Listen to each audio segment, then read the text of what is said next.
Hello everyone. I hope each and every of you one will be doing absolutely good in your studies. Now let's begin our next chapter, Anatomy of Flowering Plants. Okay. You can very easily see the structural similarities and the variations in the external morphology of the larger living organism, both plants and animals. आप बड़ी आसानी से देख सकते हैं कि कई सारे जो मतलब अब आप चाहे ह्यूमंस में देख लीजिए, चाहे किसी एनिमल्स में देख लीजिए, आपको स्ट्रक्चरल सिमिलैरिटीज़ देखने को मिल जाएगी और वेरिएशंस भी देखने को मिल जाएंगे, है ना, मॉर्फोलॉजी में, चाहे वो प्लांट्स हो चाहे एनिमल्स हो। ऐसे ही अगर हमें स्टडी करनी है इंटरनल स्ट्रक्चर की, तो हमें बहुत सारी सिमिलैरिटीज़ मिल जाएंगी और बहुत सारे डिफरेंसेस भी मिल जाएंगे देखने को। इस चैप्टर में आपको इंटरनल स्ट्रक्चर देखने को मिलेगा हायर प्लांट्स का। इंटरनल स्ट्रक्चर की जो स्टडी है प्लांट्स की, उसे एनाटॉमी कहते हैं। प्लांट्स के पास सेल्स होती हैं basic unit, as a basic unit cells are organized in tissues and in turn the tissues किस में ऑर्गेनाइज होते हैं, ऑर्गन्स में। ऑर्गन सिस्टम नहीं होते, ऑर्गन्स लेवल ऑफ ऑर्गेनाइजेशन होता है। कई सारे ऑर्गन जो है वो डिफरेंस दिखाते हैं अपने इंटरनल स्ट्रक्चर में। और अगर हम एंजियोस्पर्म्स की बात करें तो जो मोनोकोट और डाइकोट हैं उनमें भी एनाटॉमिकली डिफरेंस देखने को मिलता है। इंटरनल स्ट्रक्चर्स में मतलब इन्वायरमेंट के अकॉर्डिंग कई सारे एडेप्टेशन होते हैं, जैसे आपने मॉर्फोलॉजी में पढ़ा था एडेप्टेशन, वैसे ही यहाँ पे होता है एडेप्टेशन। ठीक है, नेक्स्ट पढ़ेंगे हम लोग tissue system. So we were discussing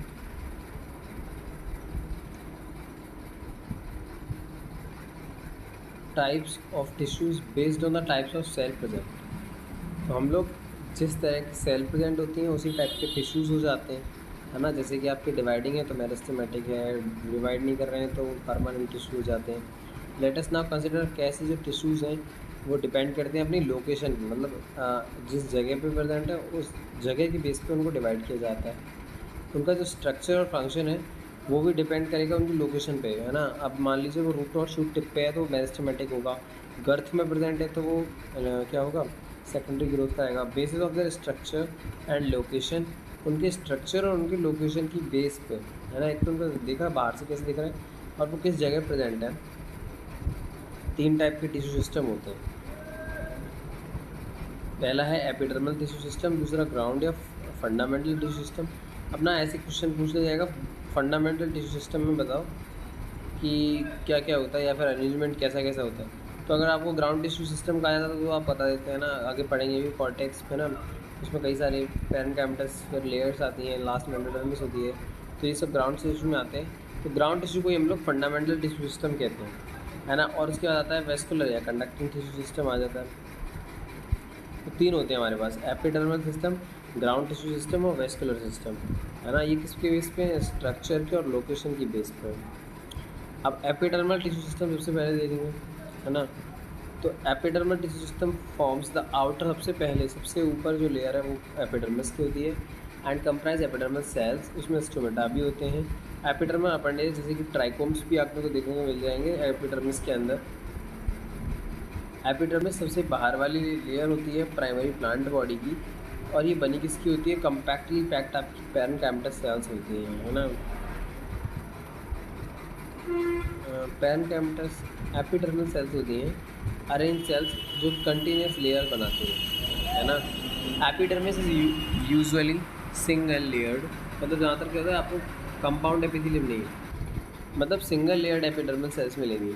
अब जो एपिडर्मल सेल्स हैं वो पैरेन्काइमटस होती हैं, उनमें small amount of cytoplasm lining the cell wall, है ना, और लार्ज वैक्यूल। मतलब मान लीजिए ये अगर पैरेन्काइमटस सेल है तो इसमें क्या है, साइटोप्लाज्म जो होगा वो उनकी सेल वॉल के पास, है ना, ऐसे प्रेजेंट होगा, लाइनिंग द सेल वॉल, है ना। और बीच में क्या है, बड़ा सा वैक्यूल है, बीच में बड़ा सा वैक्यूल होता है, और साइटोप्लाज्म क्या कर रहा होता है, उनको लाइन कर रहा होता है, क्लियर है ये चीज़। और लार्ज वैक्यूल होता है। आउटसाइड ऑफ द एपिडर्मिस के ऊपर वैक्सी थिक लेयर होती है, जिसे हम लोग क्यूटिकल कहते हैं, जो कि वाटर के लॉस से बचाता है। लीव्स होगी कोई भी होगा तो क्यूटिकल लेयर वाटर लॉस को बचाएगी। अब रूट्स में क्यूटिकल नहीं होती, वहाँ वाटर का एब्जॉर्प्शन होना है, वाटर, है ना, तो वहाँ क्यूटिकल नहीं होती। स्टोमेटा वो स्ट्रक्चर होते हैं एपिडर्मिस पे जो कि किसकी कौन सी प्रोसेस को रेगुलेट करते हैं, ट्रांसपिरेशन। ट्रांसपिरेशन क्या है, वाटर की लॉस की प्रोसेस, जो कि लीव्स के थ्रू या फिर प्लांट के थ्रू आप बोल सकते हैं, है ना। और स्टोमेटा उसे रेगुलेट करता है, जिससे गैस इरेक्शन होता है। स्टोमा जो होता है वो दो बीन शेप्ड की गार्ड सेल से मिलके बना होता है। गार्ड सेल्स मतलब बीन शेप कैसी ऐसी, है ना, बीन अगर आपने खाए हैं चने, तो गार्ड सेल्स ऐसी होती हैं, कैसे होती हैं, दो बीन शेप्ड की, विच इनक्लोज द स्टोमेटल पोर। अब बीच में जो होता है वो स्टोमेटल पोर होता है। मतलब ये क्या होता है कि एकदम एकदम पास पास होते हैं। ओके, तो ये मान लीजिए ऐसे, तो दूसरी जो है वो ये इस तरह से। हाँ, तो इसके बीच में जो होता है इसे हम लोग स्टोमेटल पोर कहते हैं, ये जो बीच में पोर है। इन ग्रास यानी कि घास के अंदर जो गार्ड सेल्स होती हैं वो डम्बेल शेप होती है। डम्बेल बोले तो ऐसे, ठीक है, डम्बेल ऐसी होती है ग्रास। आगे आपको देखने को मिलेगा। और जो आउटर वॉल है गार्ड सेल्स की ना, आउटर वॉल है वो क्या है, थिन है, जो अवे है स्टोमेटल पोर से, ये वाली थिन होती है ना, ये वाली थिन होती है। और अंदर वाली जो होती है वो थिक होती है, अंदर वाली ऐसे करके थिक होती है ना। तो व्हाट स्टोमेटल पोर जो है वो थिक है अंदर और बाहर थिक है और हाईली थिक है। गार्ड सेल में क्लोरोप्लास्ट होते हैं, देख रहे हो वहाँ फोटोसिंथेसिस करेंगे क्लोरोप्लास्ट, और वो रेगुलेट क्या करते हैं, opening and closing of stomata, है ना। तो ये गार्ड सेल्स का यही काम है, जैसे अंदर जो क्लोरोप्लास्ट है गार्ड सेल में, वो स्टोमेटल पोर को ओपन करना बंद करना ये सब रेगुलेट करवाते हैं। कभी कभी क्या होता है कि कुछ एपिडर्मल सेल्स जो हैं वो जो एपिडर्मल सेल्स हैं वो विसिनिटी में आ जाते हैं। मतलब गार्ड सेल्स के काफ़ी ज़्यादा मतलब क्लोज बोल सकते हो, या फिर बोल सकते हो उनके स्ट्रक्चर से एसोसिएटेड ही हो जाते हैं, है ना। तो गार्ड सेल के वो विसिनिटी में आ जाते हैं एपिडर्मल सेल्स, और वो स्पेशलाइज बन जाते हैं, जिनको हम लोग क्या कहते हैं फिर सब्सिडरी सेल्स कहते हैं, है ना। अपने शेप में भी वो स्पेशल हो जाते हैं। आगे आप देखेंगे इसका तो समझ में आएगा। अब स्टोमेटल जो अपरेटस है ना, वो उसमें क्या क्या आता है। पहला आता है आपकी गार्ड सेल, दूसरा स्टोमेटल पोर और तीसरा सब्सिडरी सेल्स, है ना। स्टोमेटल अपरेटस, गार्ड सेल, है ना, और उसके बाद क्या आएगा आपका सब्सिडरी सेल्स आएंगी, है ना। वो हमारा स्टोमेटल अपरेटस बना। देखो मैंने इतना अच्छा डायग्राम नहीं बना रखा, पर हाँ आपको इसमें क्लियर होगा, है ना। ये मोनोकोट्स का है ना, जैसे कि घास वगैरह का बोला गया था। लेबलिंग बहुत इंपॉर्टेंट है। देखो इनर थिक दिखाई गई है इसमें, है ना, यहाँ पर इनर थिक है, और बीच में क्या है आपका स्टोमेटल पोर है। ये गार्ड सेल होती हैं ये वाली, ठीक है, और इनके पास के अंदर क्लोरोप्लास्ट प्रेजेंट है। इसके अराउंड में जो ये भी एपिडर्मल सेल्स हैं, सब्सिडरी सेल्स और एपिडर्मल सेल्स, और वो विसिनिटी में किसके आ गई हैं, गार्ड सेल की। सिमिलरली यहाँ पे भी आपको देखने को मिल रही है, ये आपकी सब्सिडरी सेल्स हैं, ये आपकी एपिडर्मल सेल है ना। और ये डम्बेल सेल, डम्बेल शेप के भी गार्ड सेल्स हैं इसमें। नेक्स्ट देखेंगे सेल्स जो एपिडर्मिस की हैं उस पर नंबर ऑफ हेयर्स होते हैं। अब वो हेयर्स क्या करते हैं, रूट हेयर्स हो सकते हैं, जैसे कि आपकी वो यूनिसेलुलर होते हैं। तो रूट पे जो एपिडर्मिस है, एपिग्लेमा भी जिसे कह देते हैं, तो उसमें ना यूनिसेलुलर लॉन्गेशन होते हैं किसके, एपिडर्मल सेल्स के, और वाटर का एब्जॉर्प्शन कराते हैं और मिनरल का एब्जॉर्प्शन कराते हैं। स्टेम पे जो एपिडर्मल सेल है वो मल्टीसेलुलर होते हैं, जिन्हें हम लोग ट्राइकोम्स कहते हैं, है ना। अब अगर रूट में है तो रूट हेयर्स कहते हैं, और स्टेम पे ट्राइकोम्स कहते हैं। ट्राइकोम जो होते हैं मल्टी सेलुलर होते हैं।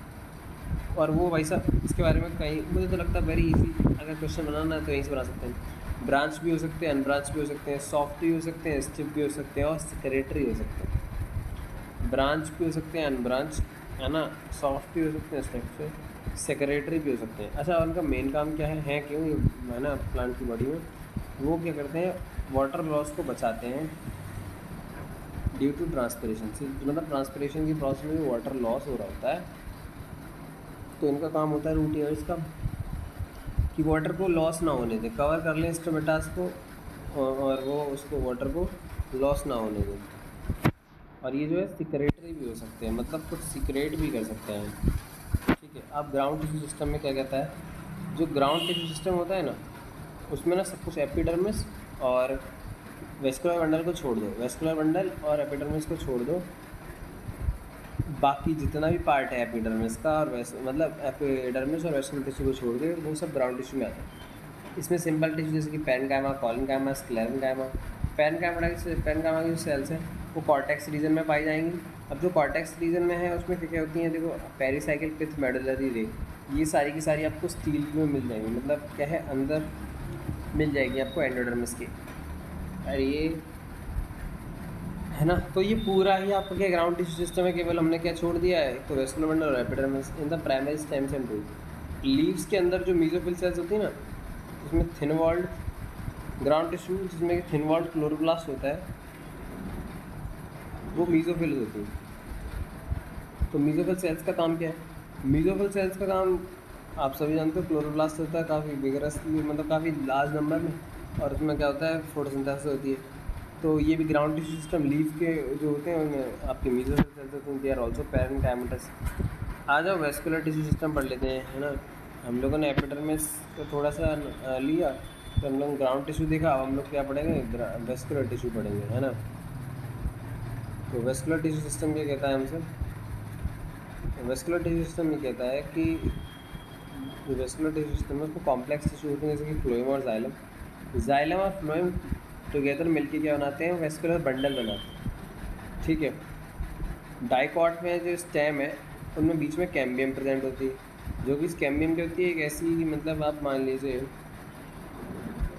एक ऐसा स्ट्रक्चर्स मान लीजिए जो कि आपकी सेकेंडरी ग्रोथ करवाएगा प्लांट्स में। फ्लोएम और जाइलम के बीच में होती है डाइकॉट स्टेम में, ठीक है। ऐसे वेस्कुलर बंडल को, क्योंकि उनमें कैम्बियम प्रेजेंस है और वो सेकेंडरी जाइलम से फ्लोएम टिश्यू बना सकते हैं, इनको हम लोग ओपन वेस्कुलर टिश्यू बंडल्स कहते हैं। डायग्राम भी दिखाऊंगा, सब क्लियर हो जाएगा। इन द मोनोकॉट में जो वेस्कुलर बंडल है इनमें कोई कैम्बियम बीच में प्रेजेंट नहीं होती। अगर इनमें कैम्बियम प्रेजेंट नहीं है तो वो लोग कैसे क्लोज्ड हैं, क्योंकि वो आगे जाके ग्रोथ तो कर नहीं सकते, वो सेकेंडरी टिश्यूज़ नहीं बनाते, उनको क्लोज कहते हैं। जाइलम और फ्लोएम अगर अल्टरनेट मैनर में प्रेजेंट है डिफरेंट रेडियस पे, है ना, तो हम उसको क्या कहते हैं, रेडियल अरेंजमेंट कहते हैं। ऐसा आपको रूट में देखने को मिल जाएगा। जबकि कंजॉइंट टाइप में क्या है, जाइलम फ्लोएम एक ही एक्सिस पे देखने को मिलेंगे, सेम रेडियस पे देखने को मिलेंगे।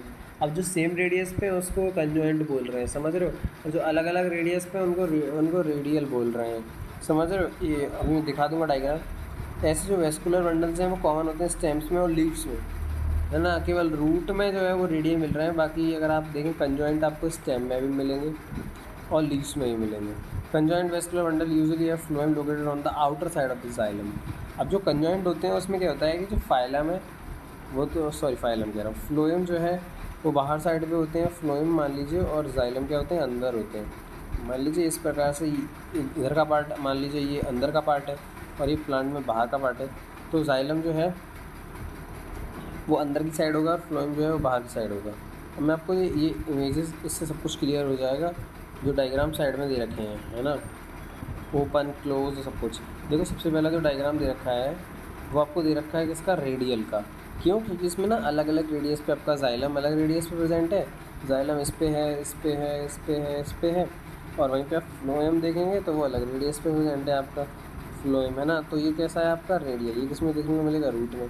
अब ये क्या है, ये कंजॉइंट है, फ्लोएम भी है और जाइलम भी है, पर क्या है ना, जाइलम और फ्लोएम एक ही इस पे हैं, इस पे रेडियस पे हैं, सेम रेडियस, इसीलिए तो बोल रहा था कि एक ही रेडियस पे आपके पास क्या है, जाइलम और फ्लोएम दोनों प्रेजेंट होते हैं।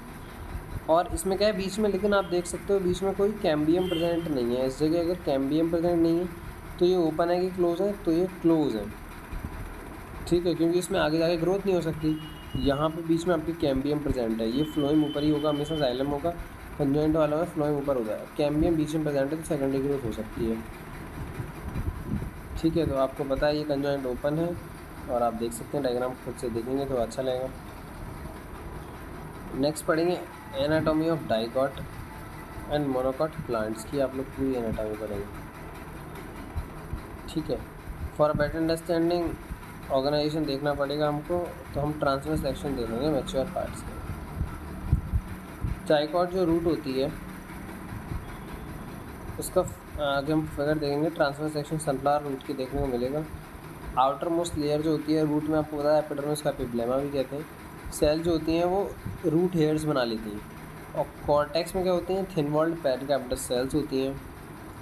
देखिए बहुत से स्ट्रक्चर है, तो आपको ना ऊपर ये दिख रही है एपिडर्मिस, जिसको एपिब्लेमा भी कहा गया है, और इसमें रूट हेयर्स आपको दिख रहे हैं ना। और जो मतलब उसके बाद जो कॉर्टेक्स है, कॉर्टेक्स में क्या है, आपकी पेरिकाइमेटस सेल्स हैं, उनमें इंटरसेलुलर स्पेस बीच में प्रेजेंट है, देख रहे हो, यहाँ पे आपको देखने को मिल जाएगा, यहाँ इंटरसेलुलर स्पेस है, यहाँ पे भी इंटरसेलुलर बीच में स्पेस है। तो ये आपको जो इंटरसेलुलर के बीच में स्पेस देखने को मिल रहा है, ये मेंशन किया गया है। इनर मोस्ट जो लेयर होती है कॉर्टेक्स की, इसको हम लोग एंडोडर्मिस कहते हैं, है ना। आप कॉर्टेक्स से इधर से चलते हुए आओगे तो आपको सबसे अंदर कौन सी लेयर मिलेगी? एंडोडर्मिस। दिस इज द सबसे अंदर वाली layer of cortex. Single layer होते हैं, बैरल शेप्ड सेल्स होते हैं, इनमें कोई इंटरसेलुलर स्पेस नहीं होता, है ना। देखने को मिल रही होगी अगर आप ऐसे देखें तो ऐसे करके सेल्स होती हैं, तो इनमें कोई इंटरसेलुलर स्पेस नहीं होता है, ठीक है, ऐसे करके प्रेजेंट होती हैं। अब इसकी जो टेंजेंशियल या फिर रेडियल दोनों ही वॉल पे क्या होता है? डिपोजिशन होती है वैक्सिक मटेरियल, जिसको सुबेरन कहते हैं, इन the form of Casparian strips. अब ये जो आपकी है ये टेंजेंशियल है, आपने अगर सर्कल पढ़ा होगा तो ये टेंजेंशियल वॉल है, और ये वाली आपकी रेडियल वॉल है, ठीक है। ये टेंजेंशियल है और ये रेडियल वॉल है। तो पेरीसाइकिल जो होती है, इसकी जो टेंजेंशियल और रेडियल वॉल पे, इस पर क्या डिपॉजिट हो जाता है? सुबेरिन डिपॉजिट हो जाता है। सुबेरिन डिपॉजिट किस फॉर्म में होता है? कैस्पेरियन स्ट्रिप्स की फॉर्म में, है ना। कैस्पेरियन स्ट्रिप की फॉर्म में आपका क्या डिपॉजिट हो जाता है? सुबेरिन डिपॉजिट हो जाता है, ठीक है। अब आगे क्या पढ़ेंगे कि next to endodermis lies a few layer of thick walled parenchymatous cells refer to pericycle. Endodermis के जस्ट अंदर आपको क्या देखने को मिल जाएगा? मैंने अगर ऊपर गलती से पेरीसाइकिल बोल दिया तो हम सॉरी। अब क्या है, एंडोडर्मिस के अंदर आपको पेरीसाइकिल देखने को मिलेगा, ठीक है। अब ये जो पेरीसाइकिल है, ये भी पैरेन्काइमटस सेल्स का मिलकर बना हुआ होता है, ठीक है। और इसकी जो है थिक वॉल लिखी हुई है, यानी कि जो पेरीसाइकिल की जो आप देखेंगे यहाँ पे, जो पेरीसाइकिल की जो आपको सेल्स देखने को मिलेगी, ये थिक वॉल्ड होंगी, है ना। तो these will be thick walled, ऐसा इसमें मेंशन किया गया है। अब पेरीसाइकिल का काम क्या होता है? Pericycle initiation of lateral root and vascular cambium during the secondary root. तो क्या ये मोनोकॉट में प्रेजेंट होगी? मोनोकॉट रूट अगर आप देखने जाएंगे तो क्या उसमें ये आपको प्रेजेंट मिलेगी पेरीसाइकिल? तो पेरीसाइकिल तो प्रेजेंट होगी, पर वो ये सब नहीं करवा रही होगी, लेटरल रूट नहीं बनवा रही हो, मतलब लेटरल इनिशिएशन लेटरल रूट का नहीं कर पाएगी, ना ही वेस्कुलर कैम्बियम कर पाएगी। क्लियर है ये चीज़? Takes place in these cells. Pith देखो छोटी होती है, डाइकॉट्स के अंदर जो पिथ होगी, पिथ ही होती है। अच्छा, आपको ना बताया रखा था कि जो रूट्स होती हैं उनमें कौन सी कंडीशन, अच्छा नहीं बताया अभी शायद। तो रूट्स जो होती हैं इनमें कंडीशन क्या होती है? कंडीशन इसमें होती है एक्सार्क। अब एक्सार्क कंडीशन क्या होती है? एक्सार्क कंडीशन में ये होता है कि जो प्रोटोजाइलम है वो बाहर की साइड होगा और मेटाजाइलम अंदर की साइड होगा, है ना। Protoxylem and metaxylem are the part of primary xylem. तो प्राइमरी जाइलम की जो प्रोटोजाइलम है वो बाहर की साइड और मेटाजाइलम अंदर की साइड प्रेजेंट होगा, देखो, है ना। आप देख सकते हो जो मेटाजाइलम है वो यहाँ पर मार्क किया हुआ है। If I can use any other colour, okay, so देखते हैं। तो यहाँ पर मार्क किया गया है, ये देखिए, ये अंदर मार्क किया हुआ है ना। ये आपको मेटाजाइलम यहाँ मार्क किया है, मेटाजाइलम किधर मार्क किया है, ये मान लीजिए थोड़ा सा आपको अंदर है, और प्रोटोजाइलम आपको थोड़ा सा बाहर मार्क किया हुआ है ना। तो इससे हमें पता चल रहा है कि हाँ यार, प्रोटोजाइलम थोड़ा बाहर मार्क किया, मेटाजाइलम अंदर। This is the exarch condition. इसी कंडीशन को एक्सार्क कहते हैं। आगे आपको देखने को भी मिल जाएगा, है ना। आगे पढ़ेंगे तो पैरेन्काइमटस जो सेल्स होती हैं जो कि जाइलम और फ्लोएम के बीच में होती हैं, उनको हम लोग कंजक्टिव टिश्यू कहते हैं, है ना। अब ये कंजक्टिव टिश्यू ना, ये कैम्बियम बनाने के काम में आता है। कंजक्टिव टिश्यू जो जाइलम फ्लोएम के बीच में, यूजुअली 2 से 4 जाइलम या फ्लोएम के पैचेस देखने को मिलेंगे आपको डाइकॉट के अंदर, जबकि पॉली आपको मिलेंगे कहाँ? मोनोकॉट के अंदर। लेटर कैम्बियम डेवलप हो जाएगी। कंजक्टिव टिश्यूज की मान लीजिए, अब क्या है कि यहाँ पर वेस्कुलर बंडल आप देखेंगे तो ये देखिए, ये फ्लोएम मार्क किया है जाइलम, ओके। आपको पता है क्या फ्लोएम और जाइलम किस तरह प्रेजेंट होंगे? इनमें रेडियली प्रेजेंट होंगे, अलग अलग रेडियस पे। तो जो अच्छे से मार्क नहीं किया हुआ है, ये जो है फ्लोएम जो है वो जाइलम के पास मार्क किया हुआ है, यानी कि इस जगह जो है यहाँ पर आपके फ्लोएम होंगे अलग अलग रेडियस पे, ऐसे ही। तो जो फ्लोएम और जाइलम के बीच में मान लीजिए ये वाले जो टिश्यू होते हैं, ये वाले जो टिश्यू होते हैं ना, ये वाले, इन टिश्यूज़ को हम लोग क्या कहते हैं? Conjunctive tissue. अब ये कंजक्टिव टिश्यू क्या करते हैं? कंजक्टिव टिश्यू आपकी पूरी के लिए बनाते हैं, कैम्बियम रिंग बनाने में हेल्पफुल होते हैं, है ना, जाइलम और फ्लोएम के बीच में। जितने भी टिश्यूज होते हैं एंडोडर्मिस के अंदर, जैसे कि आपके पेरीसाइकिल, वेस्कुलर बंडल और पिथ, ये सारे स्टील बनाते हैं। आपको समझ में आ रहा है मैं क्या कह रहा हूँ? एंडोडर्मिस के अंदर जितने भी आपको सेल्स देखने को मिलेंगे, है ना। अगर आप देखें यहाँ पे तो एंडोडर्मिस के अंदर आपको ये सारे सेल्स देखने को मिल रहे हैं, जैसे कि आपकी वेस्कुलर बंडल के ये पार्ट हो गए, आपको पेरीसाइकिल देखने को मिल गया, पिथ हो गया, है ना, और ये तो वेस्कुलर बंडल में ही आ गया। तो ये सारे के सारे आपके क्या है, स्टील बनाते हैं। क्या बनाते हैं? STELE। मोनोकोट रूट छोटा ही सा है, मोनोकोट रूट, है ना, इसको पढ़ लेते हैं फिर आपको दिखा देंगे। तो जो मोनोकोट रूट है वो सिमिलर ही है डाइकॉट के बहुत सारी चीज़ों में। इस पे क्या होते हैं, तो इसके पास जो है एपिडर्मिस होती है, कॉर्टेक्स होती है, एंडोडर्मिस भी होती है, और पिथ भी होती है, वेस्कुलर बंडल भी होती है। अब अलग क्या है इसमें डाइकॉट के कंपेयर में, इनके पास जाइलम बंडल, मतलब जिनमें कम थे डाइकॉट में, उसके कंपेयर में जो मोनोकॉट है इनके पास जो है ज़्यादा जाइलम बंडल्स होते हैं। ये पॉलीआर्क होते हैं 6 से ज़्यादा, ठीक है। और पिथ जो है उसमें छोटी थी, इसमें बहुत डेवलप्ड है, बड़ी है, और इसमें कोई आपको सेकेंडरी ग्रोथ नहीं मिलेगी। तो आपको पेरीसाइकिल जो है वो सेकेंडरी लेटरल रूट का फॉर्मेशन और कैम्बियम का फॉर्मेशन करते हुए नहीं दिखेगी। ये आपकी क्या है, मोनोकॉट है। इसमें देखो आपको कई सारे दिख रहे होंगे, कई सारे आपके जाइलम मार्क करेंगे, है ना। कंडीशन देखो, ये भी रूट है तो इसमें भी एग्जार्क कंडीशन मिलेगी। दोबारा बताना की ज़रूरत नहीं होगी मेरे अकॉर्डिंग। एग्जार्क क्या था, एग्जार्क के अकॉर्डिंग ये था कि जो आपका प्रोटोजाइलम है वो बाहर होगा और जो मेटाजाइलम है वो अंदर होगा, ठीक है। अब डाइकॉट स्टेम देखेंगे तो dicot stem transverse section of a typical young dicot stem shows the epidermis सबसे बाहर। स्ट्रक्चर पहले देखना चाहो तो स्ट्रक्चर देख सकते हो आप लोग, है ना। ये दोनों दानों दे रखे हैं आपको, है ना। और ये नीचे जो दिख रहे हैं ये आपको मोनोकॉट के दिख रहे हैं। क्या है, ये सारे ट्रांसवर्स सेक्शन आप ऊपर देख सकते हो, है ना। तो ये लॉन्गिट्यूडनली कट के दिखा गया है, ट्रांजेक्शनल ट्रांसवर्सली। तो आप देखोगे तो ये ऊपर आपको एपिडर्मल लेयर दिख रहा है, ठीक है। यहाँ पे एपिडर्मल लेयर दिखाया वो। उसके बाद जो डाइकॉट है, ये जो आपकी स्क्रीन पे दिख रहा है ये डाइकॉट स्टेम का डायग्राम। तो इसमें जो आपको हाइपोडर्मिस दिखती है ना, एपिडर्मिस, तो ये गई एपिडर्मिस के अंदर आपको मिलती है, यहाँ पर नीचे हाइपोडर्मिस। तो हाइपोडर्मिस कॉलन कायमेटस होती है डाइकॉट के अंदर। अब उसके नीचे क्या होती है, पैरेन्काइमा के सेल्स होते हैं। उसके अंदर क्या होती है, एंडोडर्मिस देखने को मिलती है, और एंडोडर्मिस के अंदर आपको पेरीसाइकिल देखने को मिलती है। समझ रहे हो, एंडोडर्मिस के अंदर तो पेरीसाइकिल आपकी रूट में भी थी तो कोई प्रॉब्लम नहीं है।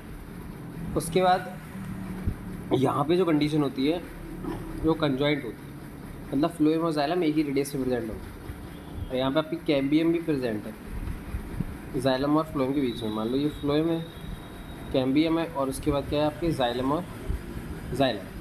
अब इसमें कंडीशन कौन सी होती है, एंडार्क। उसमें कौन सी थी, एक्सार्क, और इसमें होती है एंडार्क। अब एंडार्क का मतलब क्या होता है, इसमें जो प्रोटोजाइलम है वो अंदर होगा, है ना, आपको देखने को मिल रहा है। प्रोटोजाइलम नीचे है, मेटाजाइलम ऊपर है, ये एंडार्क कंडीशन होती है। कैम्बियम तो आपको फ्लोएम और जाइलम के बीच में देखने को मिल ही जाएगी। क्लियर है ये चीज़। तो अब आप ना ये वाला स्ट्रक्चर भी देख सकते हो। आप कई बार क्या होता है, आप वो वाला स्ट्रक्चर अच्छे दिख जाते हो, यहाँ क्वेश्चन इस वाले से आ जाएगा, तो आप क्या होगा, फिर परेशान हो जाए। अब एपिडर्मल हेयर कोई प्रॉब्लम नहीं है, हेयर तो बाकी कर दोगे। एपिडर्मिस देख सकते हो आप, एपिडर्मिस ना ऊपर वाली लेयर, ये वाली एपिडर्मिस है। अब उसके अंदर ये वाली जो लेयर है ना, ये वाली, दिस इज हाइपोडर्मिस पार्ट, है ना, ये आपकी हाइपोडर्मिस है। उसके अंदर ये पैरेन्काइमा कॉर्टेक्स किसकी बनी होती है, पूरी पैरेन्काइमा की बनी होती है। समझ रहे हो ना, एक एक लाइन अच्छे से देख के जाना। उसके बाद ये वाली जो वेवी लेयर दिख रही है आपको, कौन सी वेवी, ये आपकी एंडोडर्मिस है। ये वाली जो आपकी वेव बना रही है ना ऐसे करके, ये एंडोडर्मिस मार्क करी हुई है, ठीक है। उसके अंदर ये वाली जो लेयर है ये पेरीसाइकिल मार्क करी हुई है, ये एंडोडर्मिस के भी अंदर। क्लियर है ये चीज़।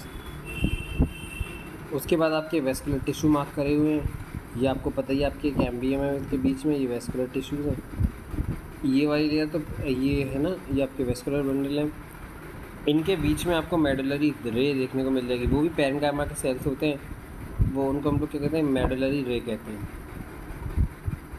ठीक है। तो ये आपकी मेडुलरी रे होती है। और जो बीच में बड़ी सी आपको देखने को मिल रही है, आप बड़ी भी कह सकते हो उसको, क्योंकि अब आपने ना पढ़ रखा होता है डाइकॉट रूट, उसमें क्या होता है, पिथ छोटी होती है, तो आप समझते हो डाइकॉट स्टेम में भी पिथ छोटी है, पर आप देखोगे तो उतनी भी छोटी नहीं है, है ना। तो ये आपकी पिथ है पूरी। क्लियर है? अब आप पढ़ेंगे तो आपको काफ़ी अच्छे समझ में भी आएगा। अब स्टेम क्या है, ऊपर इस पर क्यूटिकल की लेयर भी होती है, थिन लेयर ऑफ क्यूटिकल। ट्राइकॉम्स हो सकते हैं और कुछ स्टोमेटा भी हो सकते हैं। ट्राइकॉम्स तो होंगे ही होंगे और स्टोमेटा लीव्स होते हैं और इसमें भी हो सकते हैं। किस पे? स्टेम पे। सेल्स मल्टीपल लेयर्स में होती हैं, एपिडर्मिस, फिर पेरीसाइकिल, कॉन्स्टिट्यूएट द कॉर्टेक्स। अब एपिडर्मिस से लेकर के और पेरीसाइकिल तक, हाँ मान लें आप एंडोडर्मिस तक, आपका सारा कॉर्टेक्स में आता है, क्योंकि आपकी जो कॉर्टेक्स की लास्ट लेयर होती है वो एंडोडर्मिस होती है, तो एंडोडर्मिस तक सारा कॉर्टेक्स में आता है। इट कंसिस्ट ऑफ 3 सब जोन्स। सबसे पहले आउटर हाइपोडर्मिस। हाइपोडर्मिस की क्या होती है? कुछ लेयर्स होती हैं कॉलिंकाइमा, ठीक है, just below the epidermis. Epidermis के जस्ट नीचे आपकी कॉलिंकाइमा देखने को मिल जाएगी आपको, है ना। वे जो क्या करती हैं, यंग स्टेम जो होती है, यंग जवान जब होती है, उसको मैकेनिकल स्ट्रेंथ प्रोवाइड करा रही होती है। कॉर्टिकल लेयर्स जो कि हाइपोडर्मिस के नीचे होती हैं, है ना, कंसिस्ट ऑफ, उसमें पैरेन्काइमटस सेल्स होते हैं जो कि कॉन्स्पिक्यूअस इंटरसेलुलर स्पेसेस होते हैं। अब जो कॉर्टिकल लेयर्स हैं उनमें काफ़ी अच्छा खासा आपको देखने को क्या मिल जाएगा, अच्छा खासा आपको देखने को मिल जाएगा आपको स्पेस। इनर मोस्ट लेयर जो कॉर्टेक्स की है उसको हम लोग एंडोडर्मिस कह रहे हैं। सेल्स ऑफ एंडोडर्मिस, अब इसमें क्या है, उसमें क्या है कि सुबेरियन डिपोजिट हो गया था टेंजेंशियल और रेडियल वॉल पर कैस्पेरियन स्ट्रिप्स की फॉर्म में। यहाँ पे जो आपकी जो आपको देखने को मिल रही है ना एंडोडर्मिस, उसमें वो स्टार्च ग्रेन में रिच होती है ना, स्टार्च ग्रेन की डिपोजिशन हो जाती है और इसको हम लोग क्या कहते हैं, स्टार्च शीथ कहते हैं। क्या कहते हैं? Starch sheath. मतलब आप देखें तो पेरीसाइकिल जो यहाँ पे आपको इतना क्लियर दिखाया नहीं, पेरीसाइकिल की जो लेयर है इसमें आपको स्टार्च की सीथ ऐसे करके डिपॉजिट मिल जाएंगी। यहाँ पे स्टार्च की सीथ, इनमें सेल्स में स्टार्च की सीथ, ठीक है। तो अब जो ये स्टार्च सीथ होती हैं ये आपको पेरीसाइकिल की सेल्स, सॉरी एंडोडर्मिस की सेल्स में देखने को मिल जाएगी। क्लियर है? और ये आपका ये मोनोकॉट दिया गया है। मोनोकॉट में देखें आप, मोनोकॉट में ना आप देखोगे यार क्या ही कॉर्टेक्स ही नहीं है। मोनोकॉट स्टेम में आपकी कॉर्टेक्स है ही नहीं। सबसे बाहर एपिडर्मिस, देन उसके एपिडर्मिस के अंदर आपको देखने को मिल जाएगी हाइपोडर्मिस, है ना।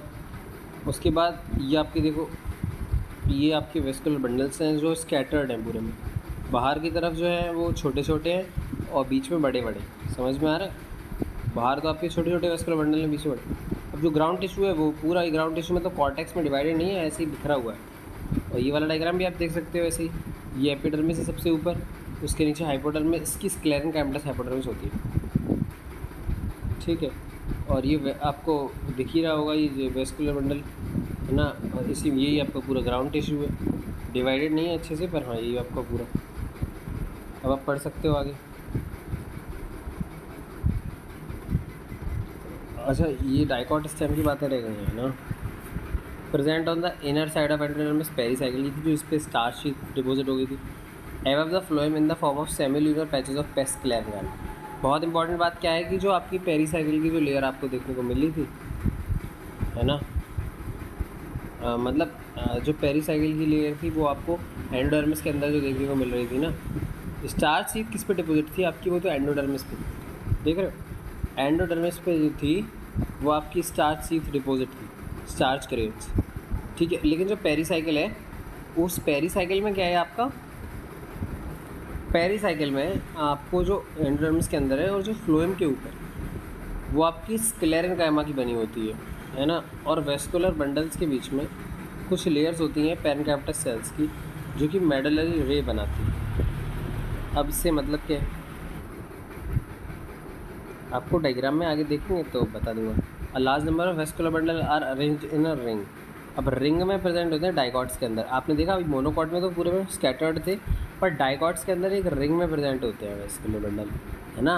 आपको बता रखा है कंजॉइंट थे वो पूरी ऐसे करके, ये रिंग है मान लो, तो यहाँ पे आपका ऐसे xylem phloem xylem phloem xylem phloem एक ही एक्सिस पे इस तरह से आपके प्रेजेंट होते हैं, ठीक है। और कंजॉइंट होते हैं, ओपन होते हैं। ओपन मतलब आपको पता है ग्रोथ सेकेंडरी कर सकते हैं। एंड डार्क प्रोटोजाइलम बता दिया, प्रोटोजाइलम कैसा होता है अंदर, मेटाजाइलम बाहर,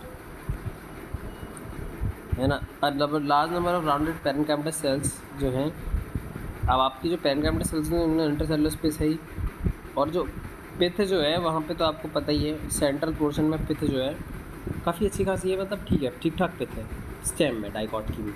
और वही जो पेरेन्काइमल सेल्स होती हैं उनमें काफ़ी क्या होता है, अच्छा खासा इंटरसेलुलर स्पेस प्रेजेंट होता है। अब मोनोकॉट स्टेम जिसका डायग्राम हम लोग देख चुके हैं, मोनोकॉट जो स्टेम होती है वो स्क्लेरेनकाइमेटस हाइपोडर्मिस होती है, समझ रहे हो। और डाइकॉट में आपकी हाइपोडर्मिस किसकी थी, कॉलिनकाइमा की, और मोनोकॉट में इसकी स्क्लेरेनकाइमा। और बहुत सारे स्कैटर्ड वेस्कुलर बंडल आपको दिखा रखे हैं जिसमें कि स्क्लेरेनकाइमेटस की बंडल सीध होती है, समझ रहे हो। तो जो आपको वेस्कुलर बंडल ऐसे करके दिख रहे थे ना पूरे में, ये देखो मैं आपको दिखा देता हूँ, ये आपको जो दिख रहे हैं ना, इनके जो ऊपर जो है स्क्लेरेनकाइमा की क्या है, लेयर है इनके ऊपर, है ना, इनके ऊपर स्क्लेरेनकाइमा की लेयर है, यही लिखा हुआ है इसमें। और and the large conspicuous parenchymatous ground tissue.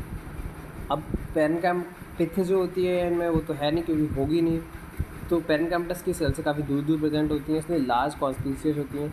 Vascular bundle conjoint ही होंगे, कंजॉइंट होंगे लेकिन क्लोज होंगे, सेकेंडरी ग्रोथ नहीं दिखाएंगे। कंजॉइंट का मतलब क्या है, कंजॉइंट का मतलब ये है कि मान लीजिए ऐसे वेस्कुलर बंडल है तो इधर फ्लोएम इधर जाइलम, ये कंजॉइंट होता है, ठीक है, क्लोज है क्योंकि बीच में कैम्बियम प्रेजेंट नहीं। पेरीफेरल वेस्कुलर बंडल आपको बता दिए बाहर की साइड जो होते हैं छोटे होते हैं, और जो इसमें ना मोनोकॉट में फ्लोएम पेरेन्काइमा नहीं होता। और आपके जो वेस्कुलर बंडल है उनमें कैविटीज़ देखने को मिलेंगी, कैविटीज़ आप देख सकते हो वेस्कुलर बंडल के अंदर, आपको ये ब्लू कलर का मार्क कर दिख रहे होंगे, ये कैविटीज़ होती हैं। और फ्लोएम पेरेन्काइमा बहुत इंपॉर्टेंट क्वेश्चन बनता है कि कौन सा पेरेन्काइमा मतलब नहीं होता, तो फ्लोएम पेरेन्काइमा नहीं होता, या फिर ऐसे पूछ लेगा कि फ्लोएम का कौन सी सेल्स जो है वो है आपकी प्रेजेंट नहीं होती मोनोकॉट के अंदर। अब आपके जो है लास्ट है डॉर्सी वेंट्रल एंड आइसोबाइलेटर लीफ होंगी। अब ना इसे स्ट्रक्चर दिखा देता हूँ एक बारी, तो आप ये देख सकते हो, ये आपका स्ट्रक्चर किसका है, ये आपकी डाइकॉट लीफ है। डाइकॉट लीफ जो होती है इसमें जो है आपको बंडल सीट देखने को मिलेंगी। ये सबसे पहले तो आप ये समझिए, जो ऊपर वाली सरफेस है उसको एडेक्सियल एपिडर्मिस कहते हैं, नीचे वाले कहते हैं अबैक्सियल एपिडर्मिस। याद रख सकते हो, अगर आप किसी से अबे कह रहे हो तो वो सिंपली आपके नीचे ही हो रहा है, समझ रहे हो। कोई बड़े से तो आप अबे करके बात नहीं करोगे, तो अबे अगर कह रहे हो तो अबैक्सियल एपिडर्मिस क्या है, नीचे। अब इसमें क्या है, दो टाइप में अरेंज होती हैं इसकी जो मेसोफिल सेल्स हैं। सबसे पहले आप देखोगे ऊपर क्या है, पेलिसेड पेरेन्काइमा, वो क्या है इलॉन्गेटेड सेल्स, आपको पेलिसेड पेरेन्काइमा ऐसे करके दिख रही होंगी, क्लियर है ये चीज़। और और उसके जो नीचे है यहाँ पे आपको स्पंजी मेसोफिल देखने को मिलेगी। स्पंजी कैसे हैं, गोल मटोल है, पेलिसेड लंबी होती हैं। अब इनके बीच में ना स्पंजी जो मेसोफिल है, इनके बीच में आपको एयर कैविटी देखने को मिल जाएगी। ये एयर कैविटी यार ये तो इंपॉर्टेंट है क्योंकि गैसियस एक्सचेंज करवाना तो एयर कैविटी होना बहुत ज़रूरी है। अब इन्हीं को हम लोग क्या कहते हैं, सब स्टोमेटल कैविटी कह देते हैं, जो अगर बिल्कुल स्टोमेटा के पास है, ज़्यादा हॉपस्कॉच हो गया है ना। ओके, तो समझ रहे हो, अगर स्टोमा के पास है, स्टोमेटा मार्क किया हुआ है इसको, अगर उसके पास है तो उसको सब स्टोमेटल कैविटी कहते हैं, उसके अलावा कहीं है तो उसको एयर कैविटी कहते हैं। ये पेलिसेड मेसोफिल है और ये नीचे वाली क्या है, स्पंजी मेसोफिल है, ठीक है। ऊपर वाली एडेक्सियल एपिडर्मिस, नीचे वाली एबैक्सियल।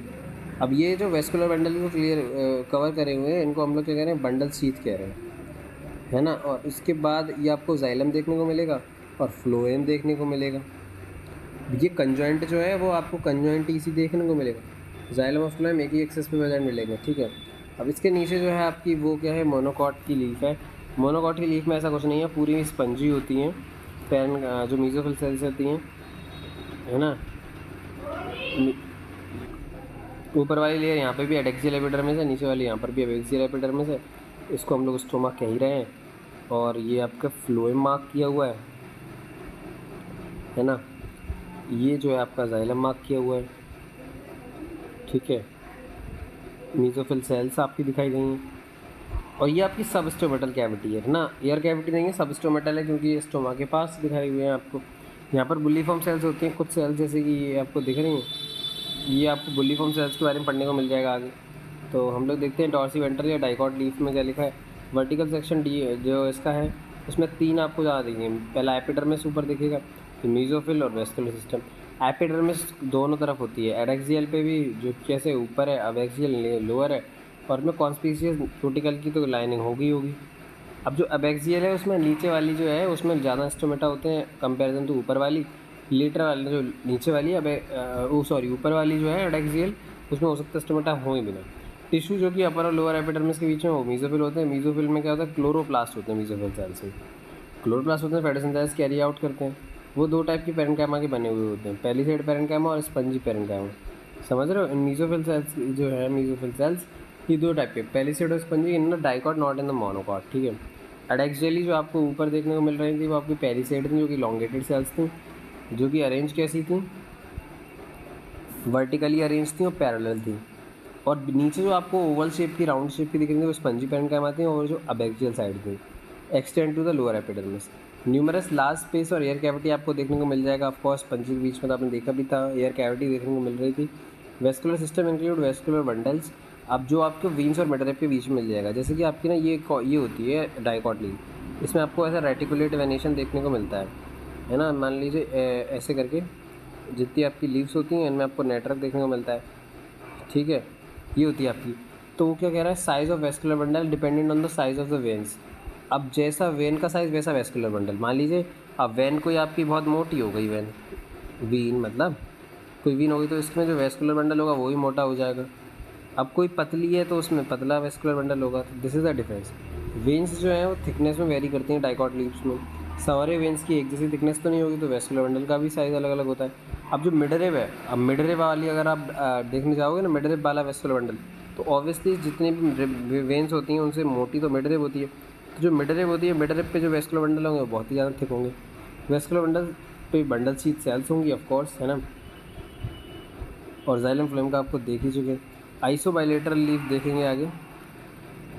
तो जो isobilateral, anatomy of isobilateral leaf is similar to that of dorsiventral leaf. Anatomy बहुत सारे जेज में सेम होती है। ठीक है, जैसे कि स्टोमेटा आपको दोनों साइड पे देखने को मिलेगा, एंड मीजोफिल दोनों, लेकिन मीजोफिल जो है इसमें पैलिसेड और स्पंजी में डिफ्रेंशिएटेड नहीं है, केवल स्पंजी मिलेगी। ग्रास जो होती है घास, उसमें जो एडेक्सियल एपिडर्मिस है मतलब ऊपर वाली, उसमें कुछ जो सेल्स जो होती हैं वीन्स के साथ में, ये नहीं कह सकते आप कि वीन्स अलग और वो अलग, along with the bones modify हो जाती हैं बड़ी एम्पटी कलरलेस सेल्स में, जिनको हम लोग बुल्लीफॉर्म सेल्स कहते हैं। अभी बुल्लीफॉर्म सेल्स का काम क्या होता है, बुल्लीफॉर्म सेल जो इन लीव्स में होती हैं ऊपर वाले एडेक्सियल सरफेस की तरफ होती हैं, जो कि वेन्स के साथ है ना मॉडिफाई हुई थी, वो वाटर खुद तो एब्जॉर्व कर लेंगी एंड आर टर्जिड। अब टर्जिड बन जाएंगी और लीव सरफेस मतलब वाटर एब्जॉर्व करके, और वो एक्सपोज हो गई, मान लो बाहर की तरफ चली गई, समझ रहे हो। और जब वो ये फ्लैसिड हो जाती हैं तो ये अंदर की तरफ ऐसे हो जाती हैं कर्ल, मतलब फिर ये इतनी, मतलब मान लो फिर ये ऐसे करके कर्ल हो जाती हैं और वाटर की लॉस नहीं होने देती। और जब इनके पास वाटर था, मतलब काफ़ी मतलब वाटर एब्जॉर्ब करने के बाद काफ़ी टर्जिड हो गई थी, तो एक्सपोज हो गई थी ऐसे करके, है ना। जब फ्लैशिड होती हैं, वाटर कम होता है तो अंदर की तरफ मुड़ जाती हैं ताकि वाटर लॉस कम हो। पैरेलल वेनेशन देखने को मिलेगा आपको, समझ रहे हो।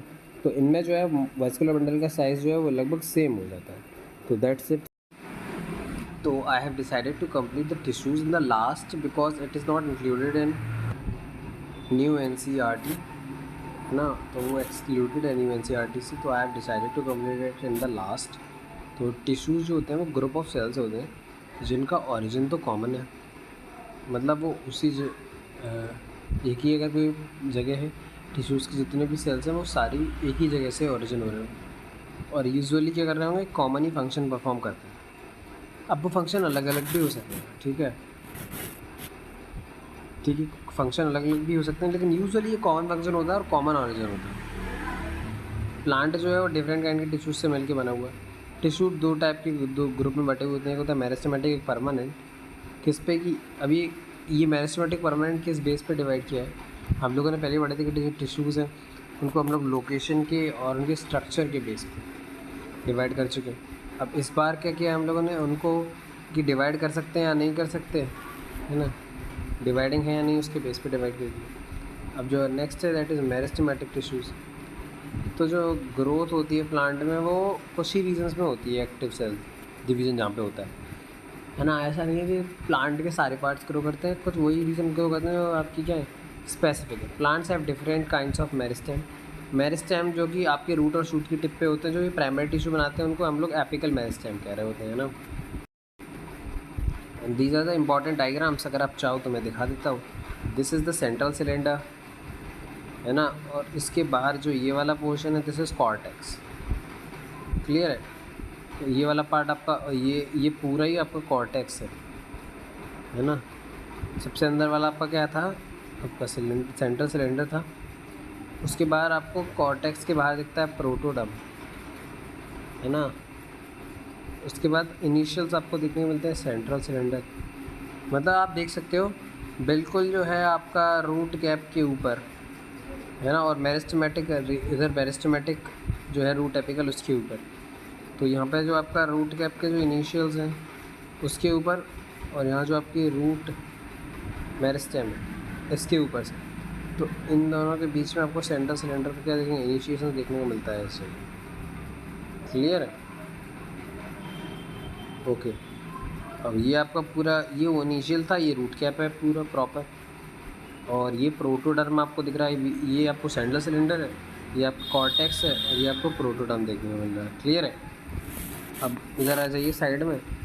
अब ये क्या है, आपको लीफ प्राइमोडियम देखने को मिल रहे हैं ऊपर, और ये शूट एपिकल है। शूट एपिकल देखो सबसे ऊपर क्या है, शूट एपिकल है इस जगह,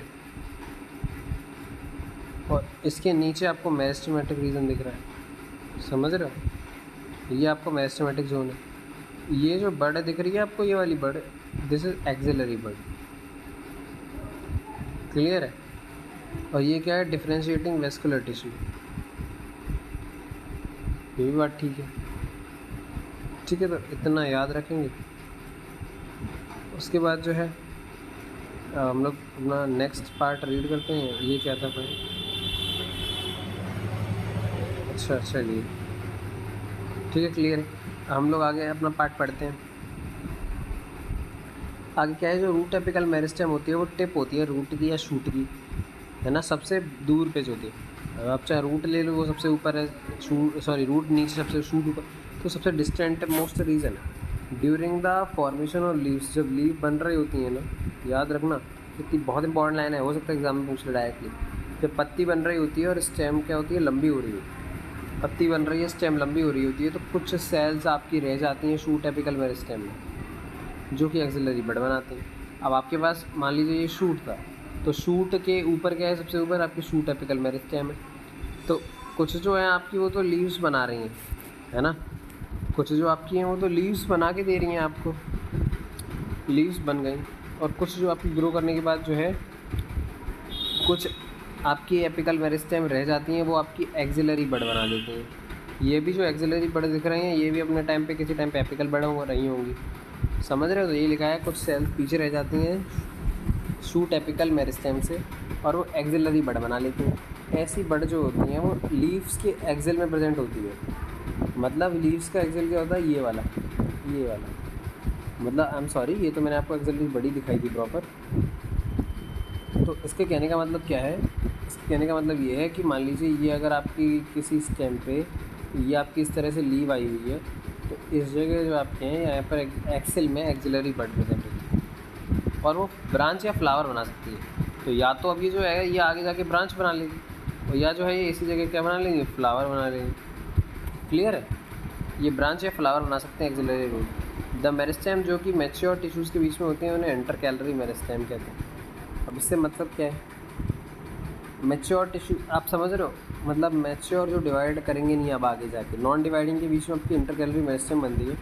ये आपकी ग्रासेस में देखने को मिलेगी और रीजनरेट करेगी वो पार्ट्स को जो कि हर्बिवोर्स खा लेते हैं। मानिए ये आपकी एपिकल मेरिस्टेम थी, ठीक है, और ये आपकी क्या है, यहाँ पर आपके ऊपर से ना खा लिया, आप किसने खा लिया, मान लीजिए ये आपका कोई जानवर खा गया, तो जो यहाँ बीच में क्या है आपकी इंटरकैलरी मेरिस्टेम है, तो इसको दोबारा ग्रो करा देगी। समझ रहे हो? तो ये आपकी जो दोबारा ग्रो करा देगी, तो फिर से वापस से क्या हो जाएगा, ऐसे ही आपका हो जाएगा, है ना। ऐसे आपको ये बता ही चुके हैं इंटरकैल। अब ये आपकी क्या थी, ग्रासेस में थी, अब जैसी किसी ने खाई हेर्बिवोर ने, तो वो आपकी क्या हुई, रीजनरेट हो गई। अब दोनों एपिकल हो या इंटरकैलरी मेरिस्टेम हो, ये दोनों ही प्राइमरी मेरिस्टेम, जो आपकी है ना आपकी टॉप पे टिप पे थी, जो आपके शूट पे, वो एपिकल मेरिस्टेम, और उनके नीचे जो इंटरकैलरी थी, दोनों ही आपकी एपिकल और इंटरकैलरी आपकी क्या है, प्राइमरी मेरिस्टेम है। क्योंकि ये अर्ली दिखती है लाइफ में, आपको लाइफ के अर्ली पीरियड में देखने को मिलती है ना, जब ग्रो कर ही रहा होता है प्राइमरी टाइम पे, and contribute the formation of primary plant body. तो हम लोग क्या कहते हैं कि जो एपिकल और इंटरकैलरी मेरिस्टेम है, these are primary meristem.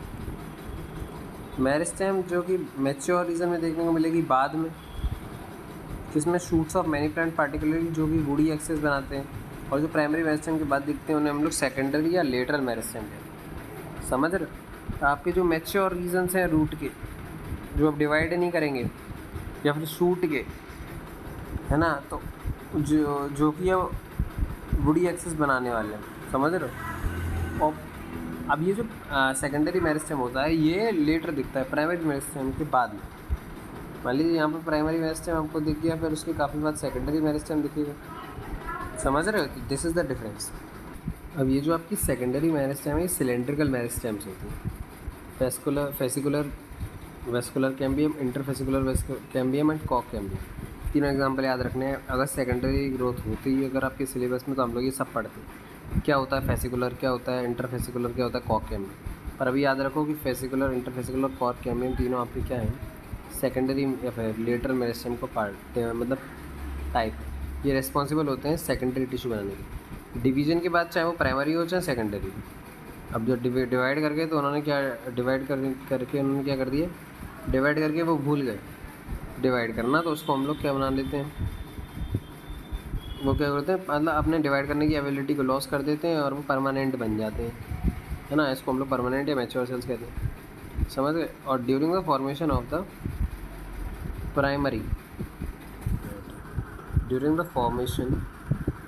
Primary plant body, specific reasons होते हैं apical meristem produce dermal tissue, ground tissue and vascular.